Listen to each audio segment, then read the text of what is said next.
Good morning, students. Welcome to the class.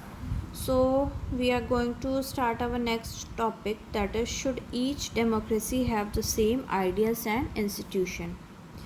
In this chapter, we have considered the meaning of democracy in a limited and descriptive sense. We have understood democracy as a form of government. This way of defining democracy helps us to identify a clear set of minimal features that a democracy must have. The most common form that democracy takes in our times is that a representative democracy. So we choose a representative and behalf of us. He or she represents ourselves in a parliament or in decision making. We have already read about in the previous chapter. In the countries we call democracy, all the people do not rule. A majority of people allowed to take decision on behalf of people. Even the majority does not rule directly. The majority of people rule through their elected representatives. This become necessary because modern democracies involve such a large number of people that it is physically impossible for them to sit together and take a collective decision. Even if they could, the citizens do not have the time, the desire, or the skills to take part in all the decisions. So we choose a representative in our elections on behalf of us.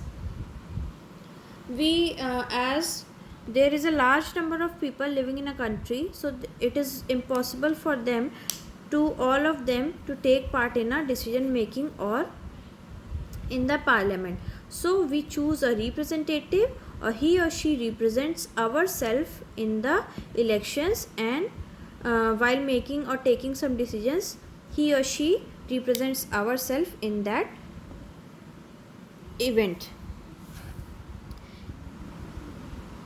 Even if they could, the citizens does not have the time, the desire, or the skills to take part in all the decision.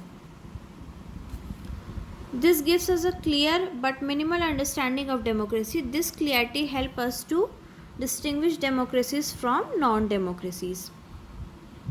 But it does not allow us to distinguish between a democracy and a good democracy. The next is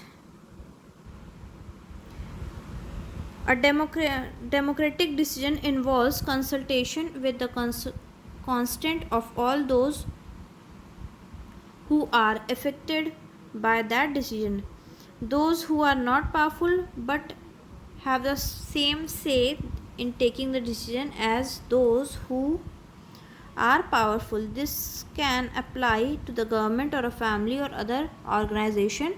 Thus, democracy is also a principle that can be applied to any sphere of life. Sometimes we use the word democracy not to describe any existing government, but to set up an ideal standard that all democracies must aims to become. कई बार हम democracy word use करते हैं जो एक present government है उसको focus करने के लिए, नहीं, rather an ideal government. How could a ideal government do their work or perform its duty? We use the word democracy. True democracy will come to the country only when no one goes hungry to bed. There are some statements as true democracy will come to the country only when no one goes hungry to bed. In a democracy, every citizen must be able to play equal role in decision making. So democracy, true democracy कब होगी? जब कोई भी भूखे पेट सोएगा नहीं.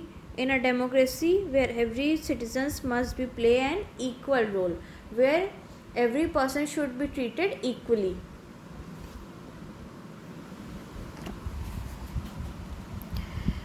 If we take the ideas seriously, then no country in the world is a democracy. Yet an understanding of democracy as an ideal reminds of us why we value democracy. It enables us to judge an existing democracy and identify its weakness. It helps to distinguish between an minimal democracy and a good democracy. This also means that no country is a perfect democracy.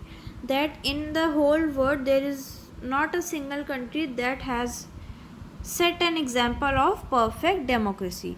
The features of democracy that we discussed in the chapters provide only the minimal condition of a democracy.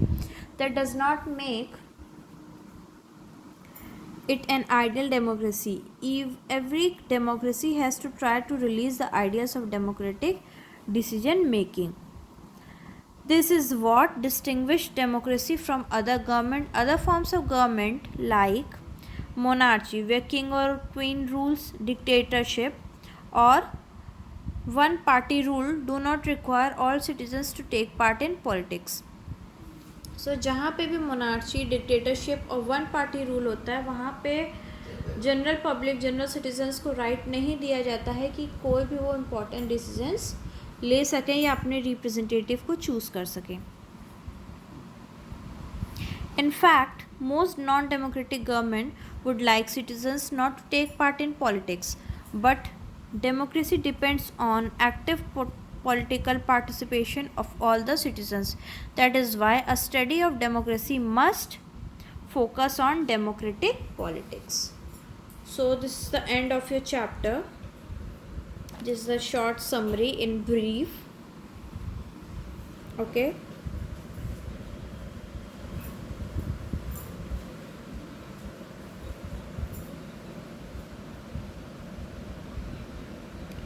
And in our tomorrow class we will do the question and answer.